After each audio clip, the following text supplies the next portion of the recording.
Bienvenida, bienvenido a un nuevo episodio, un nuevo capítulo del podcast de jardinería y paisajismo. Yo soy Claudio y en este espacio comparto contigo tips, trucos, estrategias, noticias, novedades, curiosidades y mucho más del mundo de las plantas y de los jardines para que puedas tener el tuyo más lindo cada día. En el episodio de hoy voy a hablar del Feng Shui en los jardines. Si te interesa, quédate que el tema lo voy a desarrollar a continuación. Pero sin antes recordarte que tenés la posibilidad de suscribirte al correo del jardinerista, en el cual comparto el mismo contenido que escuchás, pero ampliado, a veces con documentos extras, como va a pasar esta semana. Entonces, claudiodorato.com y el correo llegará a tu buzón de entrada. Y ahora sí, vamos al tema de hoy, los jardines Feng Shui. Empecemos por denominar o para refrescar el concepto de Feng Shui. Esta filosofía es originaria de China, allá por el siglo VI a.C., y la base de ella tiene un exhaustivo estudio en las formas y en la disposición de cada uno de los elementos, abocados principalmente a la decoración del interior de las casas, pero también de los jardines. Lo que se busca es lograr una perfecta armonía de cada uno de estos espacios, buscando que la energía, el chi, fluya libremente por cada uno de ellos y brinde paz y bienestar a quienes habitan la casa y también los jardines.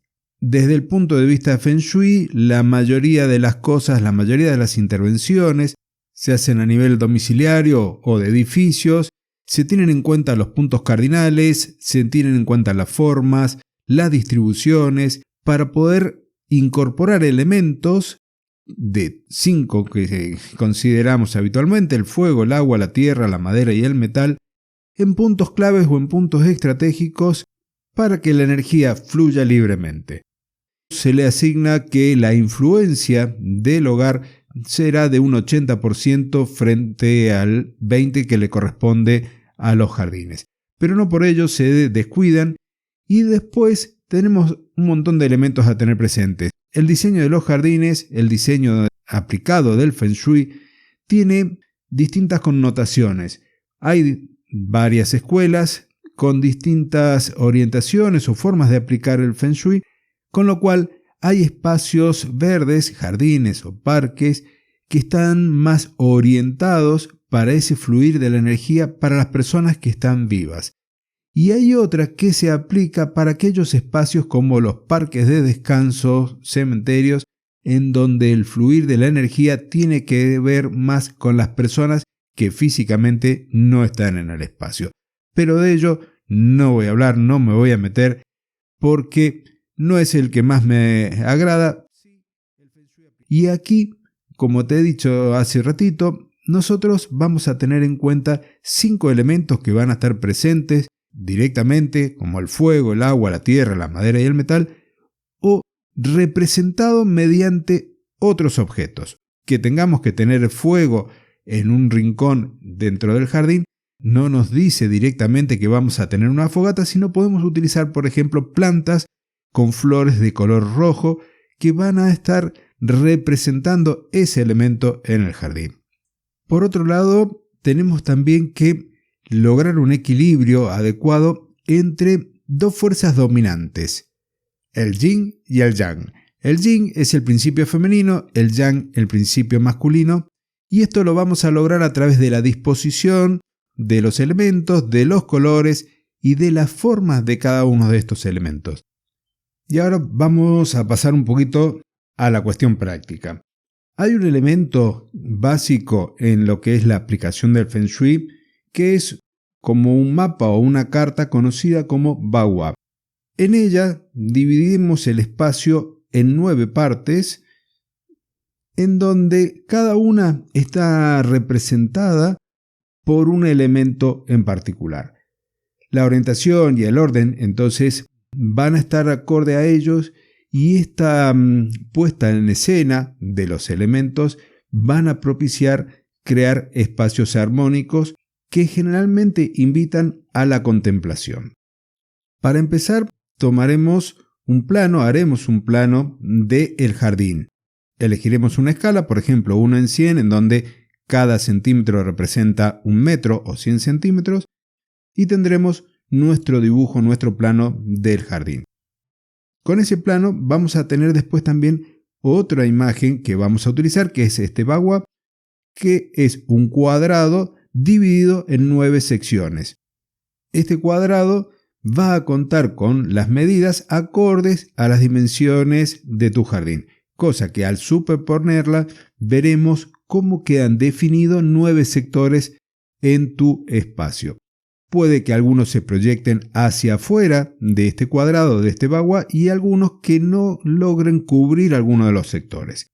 Es fundamental, y me estaba olvidando de comentarte, de que tenemos que ubicar correctamente el norte magnético dentro de lo que es ese jardín, saber hacia dónde apuntan nuestros puntos cardinales, y de esa forma nuestro bagua va a estar acomodado respecto de ello. Entonces nos puede llegar a quedar cruzado dentro del jardín, pero lo importante es que esto lo hagamos bien para poder definir los distintos sectores, el norte, el noreste, el noroeste, el sureste, porque a cada uno de ellos le corresponderá un elemento que tenemos que activar o un elemento que tenemos que utilizar principalmente. De acuerdo a la filosofía china, la ubicación de los elementos agua, tierra, madera, fuego y metal deben estar representados perfectamente para propiciar la circulación de las energías dentro de estos espacios al aire libre. Esta energía vital conocida como Qi. Para ello, vamos a colocar el elemento agua en la zona norte, para lo cual te puedes valer de utilizar una fuente o un estanque, pero algo fundamental aquí es que esa agua tiene que estar en movimiento. De lo contrario, vas a estar añadiendo un elemento que más que aportar energía positiva va a ser todo lo contrario, una energía negativa o estancada. Si no tenés mucho espacio para colocar una fuente, un estanque, podés representarlo con colores. Por ejemplo, si tenés un pasillo que se transforma en jardín o un patio interno, podés utilizar colores que representen el agua como el azul o el agua marina, o incluso colocar una pequeña fuente del tipo Feng Shui.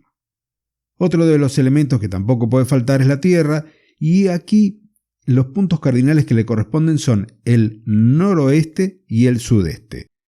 Podemos utilizar piedras, arenas, si tenemos un jardín armar una pequeña rocalla, o incluso los famosos jardines zen, podría haber una porción en alguno de estos rincones.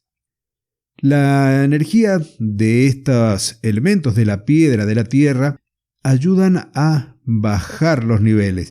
Son elementos potentes y la verdad que me gusta mucho a mí utilizarlos en senderos de piedra laja que van a también como a propiciar en cierta forma esta circulación de energía. Recordemos que en un jardín del tipo Feng Shui vamos a usar básicamente líneas curvas. Si podemos vegetación exuberante, todo va a estar acorde también al clima que tenemos en donde vivimos. Continuando con los puntos cardinales, en la zona este y en la sudeste del jardín, el elemento a activar es la madera. Por lo tanto, si tenemos la posibilidad de tener árboles en ese sector, flores y plantas pequeñas, van a aportar muchísimo a la circulación o movilización de la energía. De hecho, las especies que vayas a elegir van a tener una influencia muy directa con esta energía. Los colores rosados o rojos utilizados en plantas con mucha floración van a estar activando o influyendo a las relaciones personales con respecto al amor, a la pareja. Y si utilizamos flores o abundante floración blanca, estamos como ayudando a aquellas relaciones con el aspecto profesional.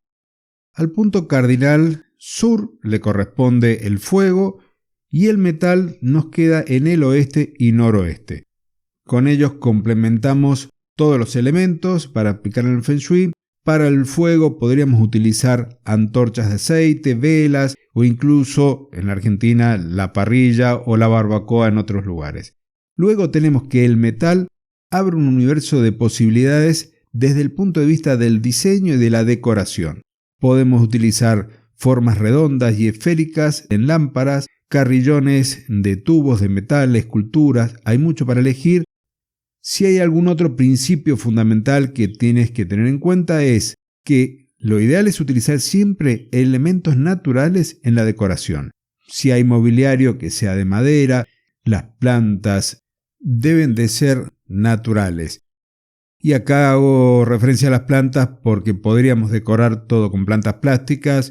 Desde el punto de vista del Feng Shui no es lo mejor, pero si no hay otra forma, por lo menos representamos madera con ellas.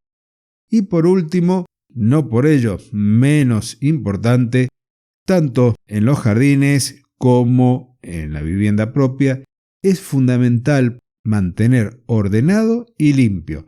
Un jardín descuidado no nos va a transmitir buenas energías, por más que tengamos lindas plantas. Un jardín sucio tampoco. Entonces, mantener nuestro jardín en condiciones, arreglado, dándole el cariño que se merece, nos los va a retribuir a nosotros, aportándonos ese bienestar que tanto buscamos en un jardín de estilo Feng Shui. Y ahora sí, hemos llegado al final del episodio. Espero que te haya gustado. Hacémelo saber dejándome el me gusta, compartiéndolo, dejando un mensaje, porque esa pequeña acción del me gusta no te das una idea lo que me ayuda a llegar a una audiencia mayor, a más amantes de las plantas y de la jardinería. Nos encontramos la semana que viene en un nuevo episodio del podcast. Si te interesa que hable mucho más del Feng Shui en los jardines, envíame un correo electrónico a contacto@claudiodorato.com y sumaremos un nuevo episodio hablando específicamente de las plantas, de la decoración del jardín y ese mito de que los cactus son una mala influencia dentro del jardín o dentro de la casa, que ya te digo que desde mi formación no es así. Muchas gracias por haber llegado hasta aquí. Nos encontramos en el siguiente episodio.